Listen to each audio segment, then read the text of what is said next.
오늘 함께 나눌 하나님의 말씀은 학개서 1장 1절로 2절인데요. 제가 가진 성경으로는 구약 성경 뒷부분입니다.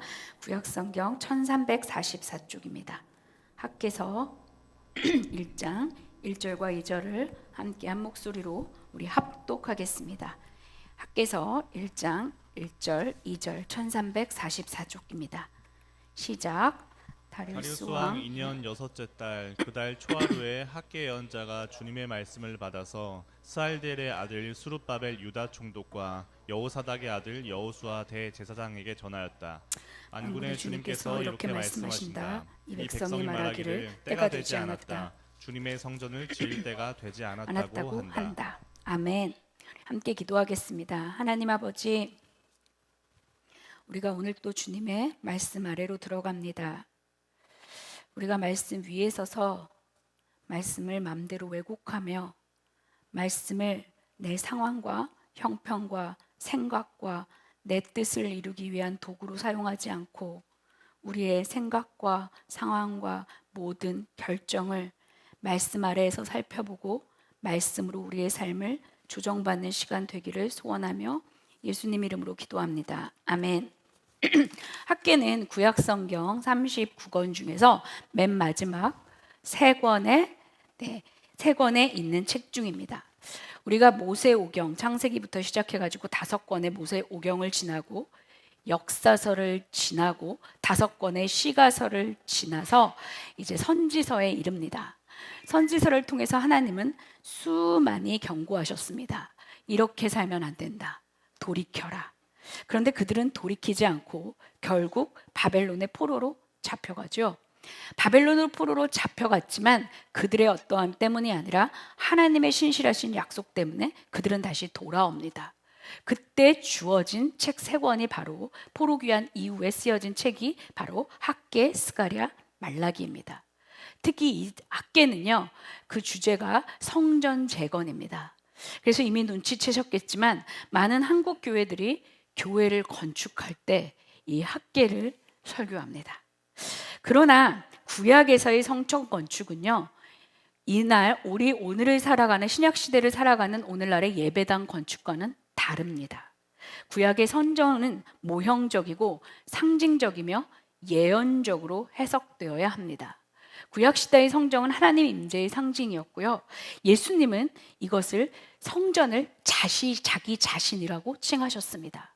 그리고 고린도전서 3장 16절에도 사도 바울은 저와 여러분, 예수 믿는 저와 여러분이 성전이라고 말했습니다. 그러니까 구약서에서의 성전은 결국 예수 그리스도를 가리키는 손가락에 불과한 것입니다. 교회 건물이 성전이 아니라는 말입니다. 게다가 한번 생각을 해보면요, 당시 구약시대도 그렇고 성전은요 어디에만 있었습니까? 예루살렘 딱 한 곳에서만 있었습니다.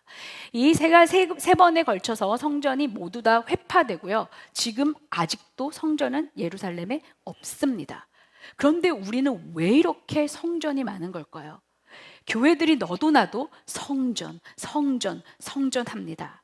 정확하게 말하면 이것은 성전이 아닙니다. 정말 성전으로 구약시대로 부르고 싶다면 성전이 아니라 회당이라고 말해야 됩니다. 지금도 미국 곳곳이나 유대인들이 흩어져 살고 있는 모든 곳에는 유대인 회당이 있습니다. 우리가 쉽게 말하면 시내곡이라고 합니다. 이것은 문자 그대로 신, 함께, 애곡, 모이는 곳, 즉 유대인들이 예배하기 위해서 모이는 곳을 회당이라고 말합니다. 회당은 곳곳에 흩어져 있습니다. 그러니까 교회 건물을요 자꾸 성전이라고 하면 안 됩니다. 그러면요 성도들이요 목사가 제사장인 줄 압니다. 교회는요 성전이 아닙니다. 성전은 아까도 말씀드렸듯이 예수를 믿는 저와 여러분입니다. 그래서 교회는요 예수를 믿는 저와 여러분이 모인 모임입니다. 이 모임은요 목사, 장로, 집사, 성도들로 구성된 조직체가 될 수 없습니다. 교회는 조직체가 아니라 유기체입니다. 이것은 다음에 또 교회론을 할 때 설명을 드리겠습니다. 이 말을요 교회 건물이 필요 없다라고 해석하면 안 됩니다. 교회가 건물이 필요하면 교회의 형편에 따라서 교회 건물을 지을 수 있습니다. 그러나 무리하게 예배당을 건축하면서 교인들에게 교회 건축을 하면 복받아라고 말하는 것은요, 비성경적인 이야기입니다. 학계는 아까 말씀드렸듯이 구약시대 포로 귀환기에 쓰여진 책입니다. 한번 이렇게 생각해 봅시다. 본문, 즉 성경의 텍스트를 제대로 이해하려면 이 성경 텍스트가 언제 어떤 상황과 정황에서 쓰여 있는지, 우리는 그것을 컨텍스트라고 합니다. 이 컨텍스트 안에서 해석을 해야 합니다. 한번 예를 들어보겠습니다. 만약에 저기 종신 형제님이 저한테 목사님 오늘 죽이네요 라고 말을 했다고 칩시다. 어떤 대화 중에요. 근데 저기 순진한 채원이가 옆에서 듣고 있다가 종신 형제님이 목사님을 죽인대 라고 생각을 했다고 이해를 해봅시다. 앞뒤 상황 안 듣고 그 말만 들은 겁니다. 그래서 1:1 양육을 하면서 은송이한테 고민을 말하는 겁니다. 그 종신 오빠가요, 이승 목사님을 죽인대요. 근데 옆에서 이제 의로운 상준이가 듣고, 형 어떻게 목사님을 죽일 수가 있어? 이렇게 말하는 거랑 똑같다는 말입니다. 그러니까 이 학개서를요, 앞뒤 문맥 따지지 않고 성정 건축이라는 문자적으로 해석돼서 건축하면 만사형통, 복받는 요술방망이로 해석하는 게 이와 똑같이 해석한다는 겁니다. 하나님 임재의 상징인 성정 재건을 통해 이때 이스라엘 백성은 하나님과의 깨어진 관계를 회복하고자 했습니다.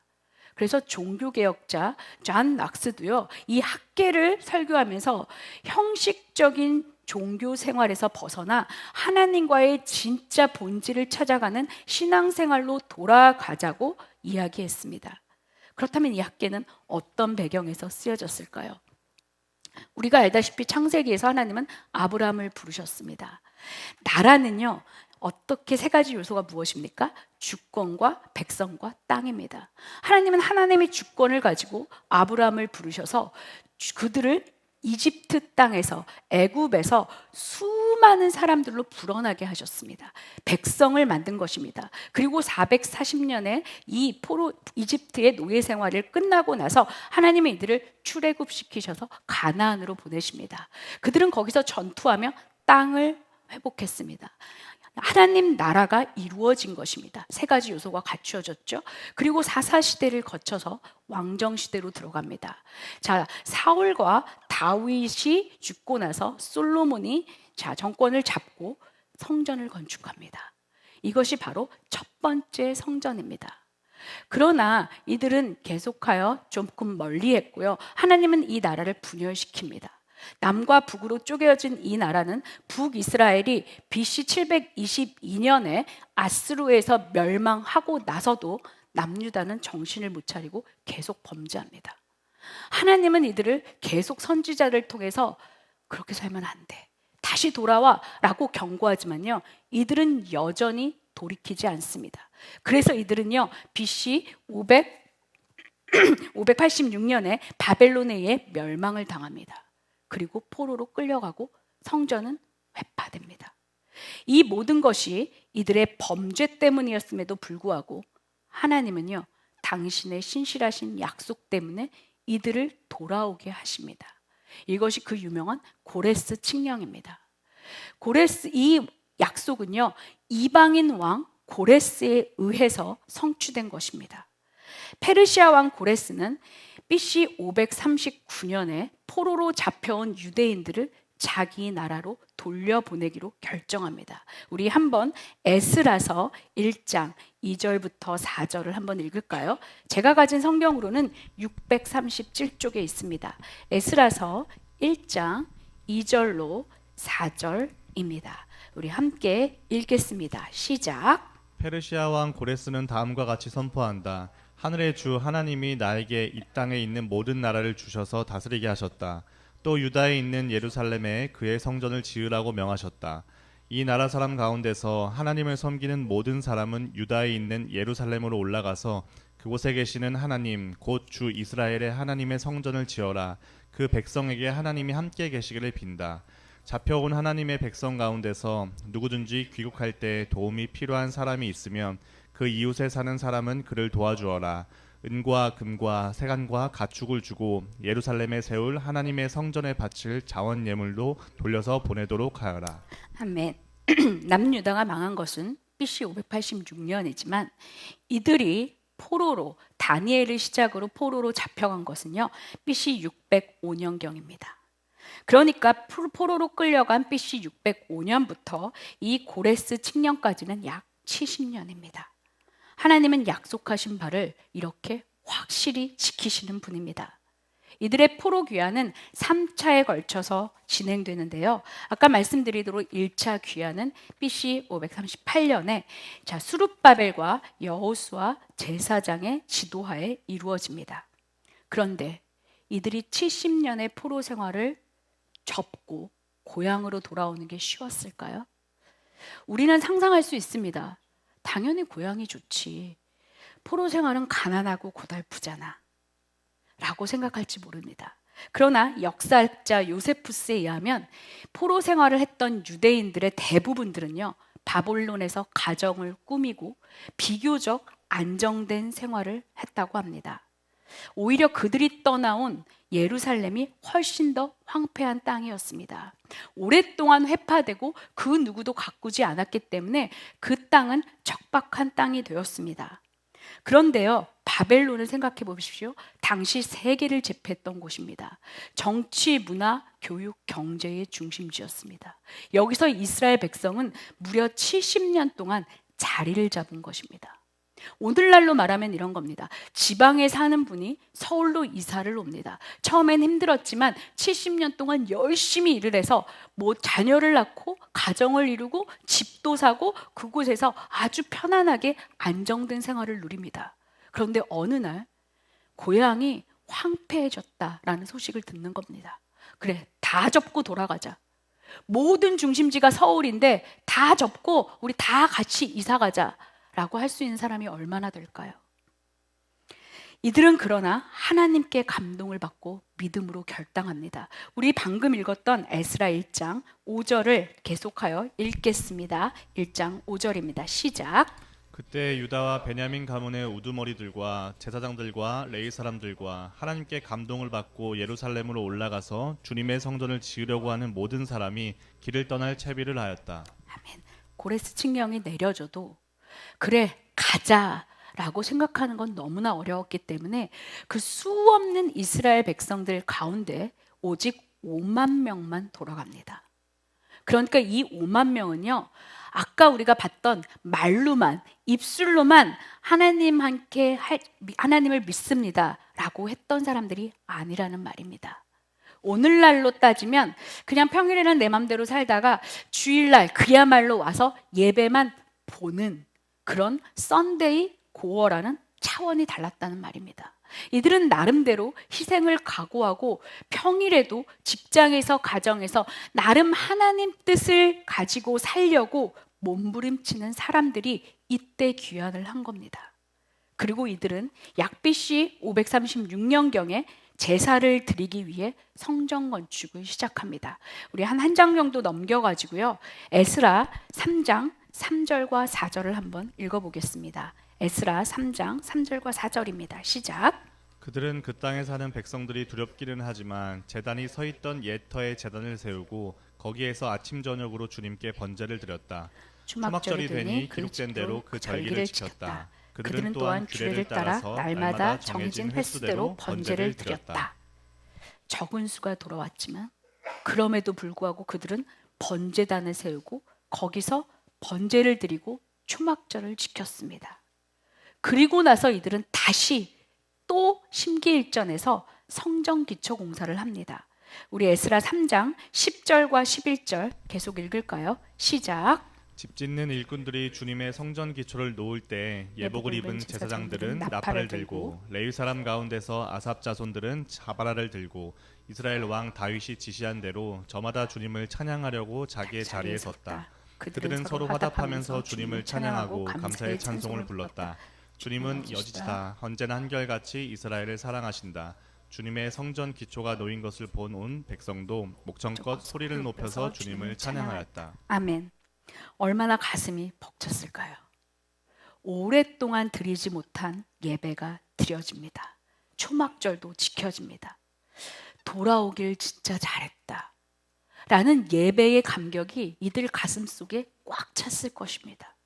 결단하고 돌아올 때는 모든 것이 잘 풀렸습니다. 우리 조마가 읽은 에스라 1장도 보면 이 왕까지 돌아가라고 허락했고요. 이 왕이 돌아가면서 하나님께 드릴 성전의 예물도 다 주어라, 도와주어라 라는 왕의 명령도 떨어진 겁니다. 그러니 이들은 돌아갈 때 확신이 있었을 겁니다. 아, 하나님이 가서 성전을 재건하라고 지금 사인을 주시는구나. 그런데 그것도 잠시입니다. 뭔가 풀리는 것 같더니 방해가 시작됩니다. 이 방해는요, 정치 권력까지 동원하고 사람들까지 동원해서 이루어지는 상상을 초월하는 회방이었고, 이 회방은 생각보다 너무 오래 갑니다. 우리 에스라 4장 4절로 5절을 함께 읽을까요? 시작. 이 말을 들은 그 땅 백성은 성전 짓는 일을 방해하여 유다 백성의 사기를 떨어뜨렸다. 그들은 고문관들을 매수하면서까지 성전을 짓지 못하게 하였다. 이러한 방해는 페르시아 왕 고레스가 다스리던 모든 기간뿐만 아니라 페르시아 왕 다리우스가 통치하던 때까지 이어졌다. 무슨 나쁜 일을 하려고 온 게 아닙니다. 다 포기하고 하나님과의 관계 회복, 그것을 위하여 왔는데 이런 일을 당하니 마음이 무너지지 않았겠습니까? 억울하고 힘든데 현실이 받쳐주질 않습니다. 살 집도 없고 먹고 살 것도 떨어집니다. 폐허가 되어 버린 땅에서 아둥바둥 애써도 힘이 드는데, 하루하루 사는 것이 버겁기만 한데 이들은 어땠을까요? 하나님을 향한 서운함이 올라오지 않았을까요? 다 알아서 해주실 줄 알았는데 이게 뭐지?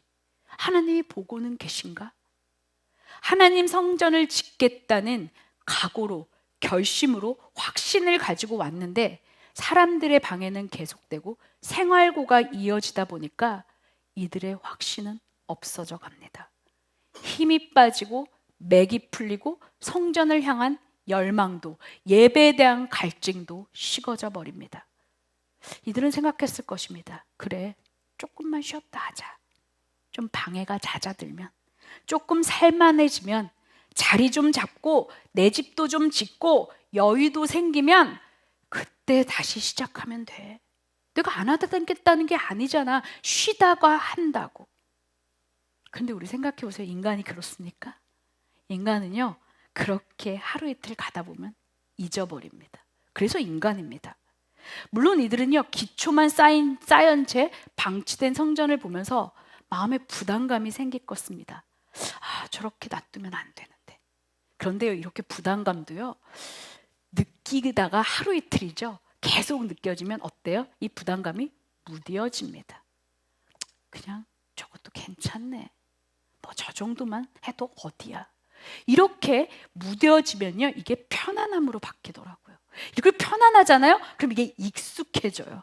아, 뭐 아무렇지도 않아요, 이게. 그러다가요, 익숙해지잖아요? 그럼 저 같은 경우는 이게 당당함이 되더라고요. 다 그렇게 살아. 나만 그래? 왜 나만 그래야 돼? 생각해봐. 지금 눈을 떠서 현실을 보라고. 내 상황을 봐. 지금 그랬다가는 쪽박 차기 딱 좋아. 안 하겠다는 게 아니잖아. 기다리라고. 그렇게 우리는 조금씩 현실에 깊이 젖어듭니다. 멈추며 미루는 것이 처음엔 하나님께 좀 미안해요.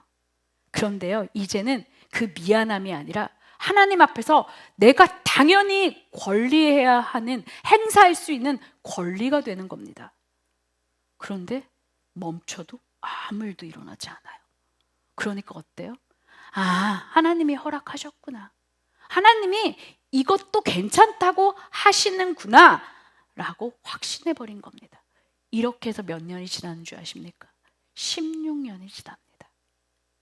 그런데 바로 이때 하나님의 말씀이 임하는 겁니다. 우리 오늘 본문으로 이제 들어가 보겠습니다. 학개 1장 1절입니다. 시작. 다리우스 왕 2년 여섯째 달 그 달 초하루에 학개 예언자가 주님의 말씀을 받아서 스알디엘의 아들 수룹바벨 유다 총독과 여호사닥의 아들 여호수아 대제사장에게 전하였다. 자, 다리우스 왕은요, BC 522년경부터 약 35년간 페르시아를 통치했던 왕입니다. 여기 이 다리우스 왕 2년 6째 달 초하루라는 것을요, 오늘날 달력으로 환산하면 BC 520년 8월 29일입니다. 그래서 NLT 성경이나 Amplified 바이블은요, 이날을 BC 520년 8월 29일로 기록하고 있습니다. 그렇게 포로로 돌아와 성전 재건을 시작하고 다시 멈추어 버린 16년이 지나간 어느 날 하나님이 학개를 통해 말씀해 주시는 겁니다. 학개는 축제, 나의 절기란 뜻입니다. 대부분의 학자는 학개가 1차 포로 귀환 때 돌아왔는데 돌아왔을 때 이미 80 정도가 된 노선지자였을 거라고 추정합니다. 그러나 사실 아무도 모릅니다. 언제 학교가 돌아왔는지. 그러나 분명한 것은 그가 성정 공사가 멈추어진 16년, 그 16년이 지난 어느 날 하나님의 말씀을 받고 전하고 있다는 겁니다. 보통 선지서들을 보면요, 선지자들이 나올 때는 가문이나 가족이나 고향을 소개합니다. 그런데 여기 있습니까? 없습니다. 그런 말이. 잘 보면 수룹바벨이나 여호수아도 아빠의 이름이 언급되어 있는데 학개는 없습니다. 이 말이 무엇일까요? 지금부터 하는 얘기가 너무 중요해. 학개 따위의 선지자의 사람을 보지 말고 지금부터 학개를 통해 말씀하시는 하나님의 말씀에 귀를 기울여라 라는 말이 아닐까요? 학개는 주님의 말씀을 받아서 먼저 수룹바벨과 여호수아에게 말을 전합니다. 수룹바벨이 누구입니까? 수룹바벨은요, 예수님 족보가 있는 마태복음 1장과 누가복음 3장에 나와 있는 사람입니다. 그러니까 이 사람은요, 다윗의 왕족, 그러니까 여호야김의 후손입니다. 이 사람은 왕족이었고요, 그 당시에 정치적인 지도자였습니다. 여기 나오는 여호수아는요, 여호사닥의 아들이라고 되어 있습니다. 이 사람은요, 아론의 자손입니다. 말하자면 아론의 자손으로 이 당시에 유대인들의 종교적인 직무를 책임지는 종교 지도자였습니다. 학개는요, 지금 이런 지도자들을 통해 하나님의 말씀을 전하고 있습니다. 마치 예수님이 오셔서 백성들을 찾아가셔서 나무라기 전에 종교 지도자들을 먼저 찾으시고 책망하시고 돌이키셨던 것과 같은 원리입니다. 이제 하나님이 말씀을 시작하십니다. 우리 1장 2절 함께 읽을까요? 시작. 만군의 주님께서 이렇게 말씀하신다. 이 백성이 말하기를 때가 되지 않았다. 주님의 성전을 지을 때가 되지 않았다고 한다. 만군의 주님이 말씀하십니다. 만군의 주님, 히브리어로 여호와 체바오트입니다. 영어로는 뭐냐면요, God of Hosts, The Lord of Heaven's Army입니다. 직역하면요, 하늘 군대의 주인이라는 말입니다. 그러니까 이 만군의 주님, 만군의 여호와라는 것은요, 우주의 왕이신 하나님이 하늘의 모든 군대를 끌고 총괄하는 대장이 돼서 우리 앞서서 싸움을 싸우러 나가신다. 즉 전쟁에 능하신 하나님이라는 뜻입니다. 이 만군의 주님, 만군의 여호와라는 말은요, 구약 성경 전체에 300회 정도 나옵니다. 그런데 너무 놀라운 것은요, 구약 성경에 300회 나오는데 선지서에만 247번이 나옵니다. 이 말이 무엇일까요? 선지서는요, 사람들이 하나님 말을 안 들어서 계속해서 여러 나라들로부터 고통을 받고 있을 때를 말합니다.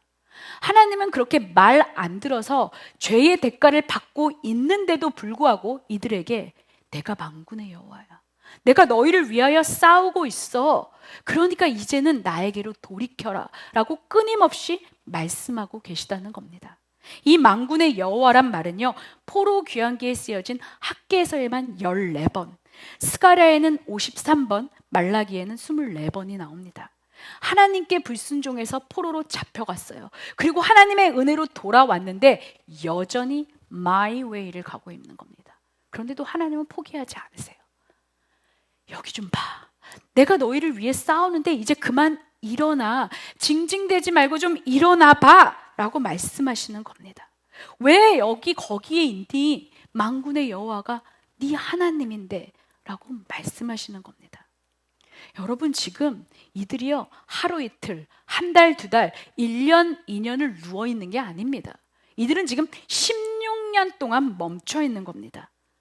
그런데도 하나님은 이들을 포기하지 않고 또 찾아오신 겁니다. 이들이 돌아온 게 이들이 싸워서 돌아온 겁니까? 아닙니다.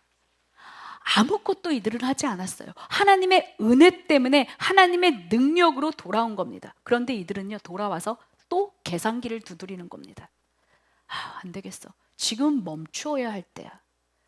저 같으면요, 관도, 내가 너를 믿은 게 바보지.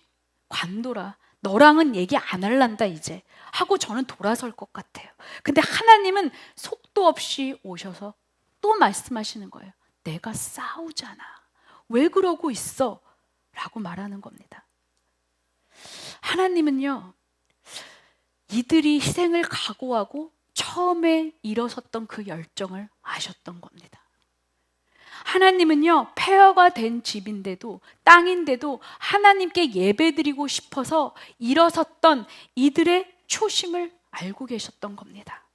이들이 받은 숱한 방해와 공격과 이들이 들었던 비난과 조롱을 함께 듣고 계셨던 겁니다. 그래서 그것 때문에 이제는 못하겠어 라고 손 놓고 주저앉아 버린 이들의 실패감과 좌절감과 낙심과 절망을 하나님이 이미 알고 계셨던 겁니다. 그런데 그렇다고 우리가 오해하면 안 됩니다. 맞아, 하나님이 알고 계시니까 괜찮아. 나 이렇게 계속 누워 있어야지. 나 이렇게 아무것도 안 해야지. 하나님이 그러라고 우리를 불러주신 게 아닙니다. 하나님의 사랑을요, 우리는 자꾸 내 이기심과 욕심을 채우려고 합리화하는 수단으로 해석합니다. 하나님은 사랑이십니다. 그러나 하나님은요, 묵과하지 않으시는 분입니다. 하나님은 사랑이시지만 공의로우시기에 우리를 찾아오시는 겁니다. 이제 뚝 그만 일어나 라고 말씀하시는 겁니다. 하나님 뭐라고 하십니까? 이 백성이 말하기를 때가 되지 않았다. 주님의 성전을 지을 때가 되지 않았다고 한다. 이 백성, 하나님은 그동안 이 백성이라고 부르시지 않습니다. 내 백성, 나의 백성. 근데 갑자기요 호칭이 이 백성이 된 겁니다. 하나님은 지금 서운하신 겁니다. 마음에 들지 않는 겁니다. 내가 이렇게까지 해줬는데 왜 얘네들은 이렇게 주저앉아 있어? 지금 이들은요 몇 달이 아니에요. 16년을 가만히 그 자리에 있는 겁니다. 지금으로 말하면 예수 믿은 지 16년인데 매일 베이비인 겁니다. 아직 젖도 못 되는 거예요. 그냥 맨날 교회 오는 걸로 만족하는 겁니다. 지금 이들은요 여기까지 와놓고 사명을 잃어버린 겁니다. 현실에 묻혀서 사명을 바꿔버린 거예요. 여러분 사명 기억나십니까? 제가 한 달 전에 누크디미티스를 설교하면서 사명과 소명을 말씀드렸습니다. 사명은 무엇입니까? 미션. 네, 뭐죠? 심부름사의 목숨명입니다. 하나님께서 우리를 콜링하셔서 목숨을 주시고 우리에게 각자에게 맞는 심부름을 주셨습니다. 그런데 이들은요 현실 속에서 자기가 해야 할 일, 자기가 나아가야 할 길을 잊어버린 겁니다. 물론 이들에게는 합리적이고 납득하고 이성적인 이유들이 수없이 많았습니다. 주변 반대와 목소리와 눈치 싸움, 환경적 어려움은 다 이유가 됩니다. 그래서 이들은요 그런 걸 보면서 아 그래 아직은 아닌가 봐 라는 하나님의 사인으로 받아들였는지도 모릅니다. 맞네, 하나님이 지금은 멈추라고 하시네. 그런데 이들은요 이렇게 결론 내리기 전에 하나님께 물었어야 합니다. 헨리 블랙갑이라는 유명한 목사님이 쓰신 하나님을 경험하는 삶이란 책에서 목사님이 이렇게 말합니다. 하나님께서 오늘날도 성도들에게 여전히 말씀하시고 자신의 뜻을 계시하시지만 말씀과 기도와 환경과 교회를 통해서 하나님은 지금도 말씀하신다. 모든 것은 다 변합니다. 그러나 말씀은 변하지 않아서 우리는 환경을 통해, 사람을 통해, 교회를 통해, 기도를 통해 무언가를 들어도 말씀으로 반드시 컨펌을 받아야 합니다. 그런데 저와 여러분은 어떻습니까? 하나님의 뜻을 뭔가 감지하고 있어요. 그런데 환경이 막히면 우리는 이럽니다. 잘못 알았나? 이게 아닌가? 그리고 나서요, 누군가 어떤 비슷한 얘기를 해주면 맞아, 저게 하나님 뜻이야. 하나님이 저 사람을 통해서 나한테 말씀해 주시는 거야 라고 말합니다. 우리가요, 백날 그런 마음을 갖고 있으면요, 기도에도요, 하나님 음성이 아니라 내 음성이 들립니다. 내 생각이 하나님 음성으로 바뀌어서 보입니다. 그렇게 되면요, 하나님 음성을 자꾸만 내 뜻으로 가장을 합니다. 그러면서 하나님 주신 비전이 아닌데도 그것을 내 야망을 자꾸 하나님 주신 비전이라 착각합니다. 우리는 결국 그렇게 하면서 말씀 위에 서서 말씀을 내 꿈과 내 계획과 내 그럴듯한 모든 것들에 짜맞추기 시작합니다. 그런데 그게 아닙니다. 우리는 말씀 아래로 들어가야 합니다. 말씀 아래로 들어가서 내가 처한 상황과 환경과 상황과 내 감정과 내 생각이 정말 하나님의 말씀이었는지를 생각하고 분석하고 말씀이 나를 해석해야 하게 만들어야 합니다. 여러분, 이것이 바로 명철입니다. 명철은 영어로요, understanding입니다. 우린 말로는 이해지만요, 이것은 명철입니다. understanding, 하나님의 말씀 아래로 들어가서 standing, 서 있을 때, 그래서 그 말씀이 내 생각과 상황과 형편과 감정과 모든 생각과 계획을 해석할 때 비로소 우리에게 명철이 생기는 겁니다. 우리가 그 위에 올라가면요, 그건 명철이나 지혜가 아닙니다. 잔머리고 꼼수입니다. 우리가 이 잔머리와 꼼수를요, 하나님이 주신 지혜와 명철로 해석하면 큰일 납니다. 그런 잔머리와 꼼수는 멀리 가는 것 같지만 이내 덜미가 붙잡힙니다. 백성들이 정말 믿음으로 결단하여 돌아왔다면 이들은 믿음으로 돌아가 다시 말씀 아래 서서 이 방해와 사람들의 수군거리는 소리가 무엇인지 확인했어야 합니다. 어쩌면 이들 마음 깊이에는 하고 싶지 않았는지 모릅니다. 안 그래도 좀 힘든데, 생활도 빡빡한데, 좀 쉬고 싶은데 마침 방해가 온 것은 아닐까요? 하고 싶지 않은데 마침 사람들이 소리가 말하는 게 아닐까요? 마침 쉬고 싶은데 상황이 막히는 그럴듯한 이유들이 생긴 게 아닐까요? 하나님이요, 정말 이들을 하나님의 은혜와 능력으로 돌아오게 하셨다면 이들은 상황과 꼬인 관계 속에서 하나님의 능력과 하나님의 은혜를 다시 생각했어야 합니다. 내 뜻이 아닌 하나님 뜻을 이루기 위해 시작했다면 현실의 벽 앞에서 만군의 여호와의 이름을 부르며 기다렸어야 했습니다. 어떤 결정을 내리기 전에 우리를 위해 싸우시는 하나님의 이름을 의지하며 기도했어야 합니다. 그런데 이들은 현실 앞에서 백기를 들고 주저앉아 있습니다. 정말 이들이 잠깐 쉬려는 목적이었다면 숨 좀 고를 수 있지요. 신발끈을 조여맬 수는 있습니다. 그런데 이들이 멈추어서서 한 일이 무엇입니까? 오늘 읽지는 않았지만 1장 4절 이하의 말씀처럼 이들은요, 멈춰서서 숨을 고르기는커녕 자기 집을 꾸미느라, 자기 길 사느라 바빴던 겁니다. 하나님은 정확히 보고 정확히 알고 계셨습니다. 이들은 핑계를 대고 있구나. 사람들은 그럴듯한 이유들을 댑니다. 들어보면 다 고개가 끄덕여지고 수긍이 가고 이해가 됩니다. 그런데 그런 이유들에 대해서 하나님은 뭐라고 말씀을 하시나요? 우리의 생각이나 의견이나 사람들의 수긍이 중요한 게 아닙니다. 중요한 것은 하나님의 판단입니다. 하나님은요, 지금 이 백성이라고 표현합니다. 나는 거기에 동의할 수 없어. 너희 공동체가 그렇게 생각을 했더라도 나는 거기에 동의할 수가 없어 라고 말씀하는 겁니다. 여러분, 저와 여러분은 지금 어디에 있습니까?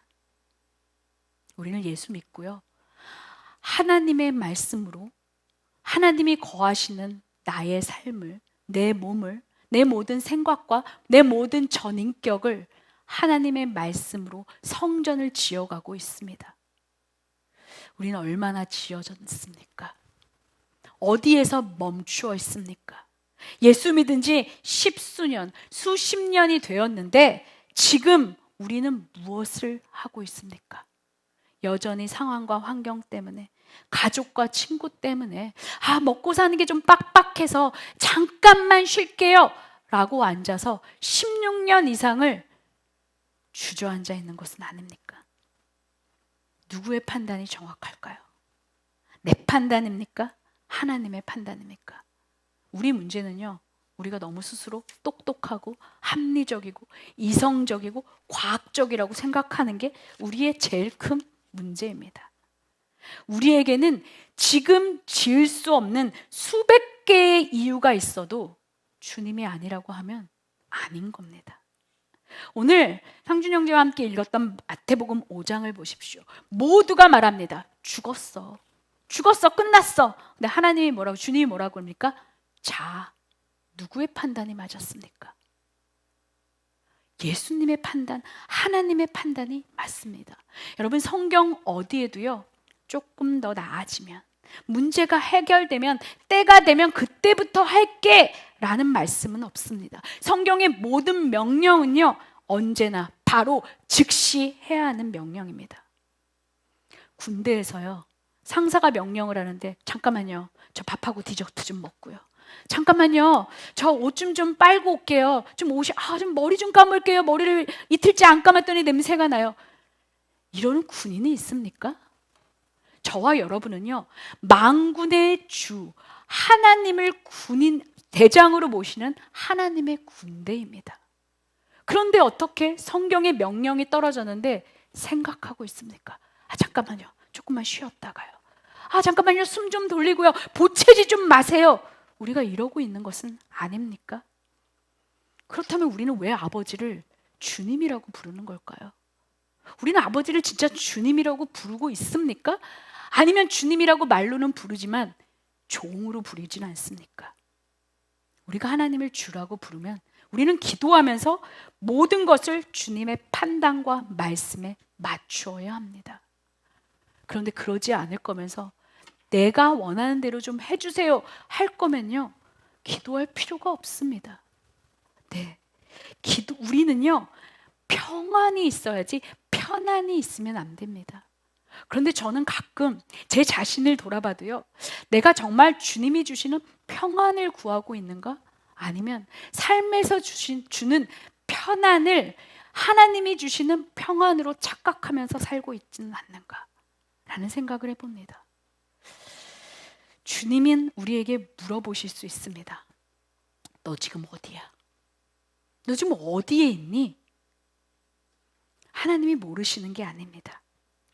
환경과 상황과 형편과 사람들의 소리가 발목을 잡는 게 맞습니다. 그런데요, 좀 더 솔직하게 말씀 앞에서 잘 들여다보면요, 사실 말씀으로 지어져 가는 성전을 그만두고 멈춰 있는 것은요, 그런 방해가 아닙니다. 내 안의 소리요, 내 안에 나뉘어진 마음 때문입니다. 세상의 가치관에 조금 더 동조하고 싶은 내 마음, 세상의 트렌드에 뒤처지고 싶지 않다는 생각, 조금 더 나중심적으로 살고 싶은 이기심, 좀 더 누리고 좀 더 편안하고 싶다는 내 욕심, 그리고 좀 더 누워있고 싶다는 내 게으름 때문이라는 말입니다. 자세히 들여다보면 우리도 여기 이 백성들하고 다를 바가 없습니다. 우리도 똑같이 그렇게 판단하고 있습니다. 처음에는 우리가 부담을 느꼈겠죠. 이렇게 하면 안 되는데. 그런데 이 부담감은요, 익숙함이 되고, 익숙함은 당당함으로 이어집니다. 내가 뭘 그렇게 잘못했다고? 나보다 더 이상하게 사는 사람 많아. 내가 아는 누구 크리스찬은 그렇게 안 산다고. 이런 건 좀 어때? 라며 당당해지는 겁니다. 그러면서 우리는 자꾸 말합니다. 좀 지금 빨간불이잖아. 파란불 뗄 때까지 기다려. 근데 우리가요, 하나님의 말씀으로 우리 자신들을 성전으로 지어가고자 할 때 마귀가 가만히 있는 게 이상하지 않나요? 마귀가 가만히 있는다는 건요, 우리가 영양가가 없기 때문입니다. 쟤는 건드려봤자 별로 영향력이 없어. 쟤는 그냥 냅둬도 돼. 쟤는 어차피 하다 말 거야. 알기 때문에 가만히 있는 겁니다, 여러분. 알면요, 이스라엘 백성처럼 막강한 페르시아라는 세상 권력을 동원하고 사람들을 휘저어서 우리의 사기를 떨어뜨리고 감정을 밑바닥으로 내려뜨립니다. 이것이 마귀의 전략입니다. 때로는요, 현실의 어려움도 주지만요, 때로는 우리에게 부요함도 허락합니다. 그래서 우리로 아예 그 부요함을 누리게 하면서 하나님을 못 보게 합니다. 말씀으로 나라는 성전을 지어갈 때 가장 회방을 놓는 건 마귀라는 겁니다. 이 환경과 상황과 관계와 재정과 그리고 모든 문제들이요, 우리의 발목을 자꾸 잡으면서 빨간불이 켜진다는 겁니다. 그런데 하나님은요, 그래도 우리를 사랑하시지만 이제 그만, 조금 일어날 때가 되지 않았니? 라고 사랑하시기 때문에 찾아와셔서 물으시는 겁니다. 오늘 학개서를 통해 저와 여러분에게 묻고 계십니다. 너 지금 어디야? 어디서 뭘 하고 있는 거야 도대체? 너에게 수만 가지에 멈추어서 쉬어야 될 이유가 있지만 그 이유보다 만군의 여호와, 너를 위해 싸우는 그 만군의 여호와의 이름을 들고 다시 일어나라. 다시 일어나서 성전을 다시 지어가라. 변치 않는 하나님의 말씀으로 힘들고 어렵더라도 순종해서 다시 하나님의 말씀으로 일어서라. 우리가 일어설 때, 하나님 만군의 여호와의 이름을 부르고 일어설 때 우리를 위해 하나님은 또 앞서서 나가 싸우실 겁니다. 오늘 멈추어야 할 수십 가지의 이름 대신, 그런 이유 대신에 우리를 찾아오셔서 말씀하시는, 나를 위하여 싸우시는 만군의 여호와의 이름을 붙들고 일어서시는 저와 여러분 되기를 축원합니다. 아멘.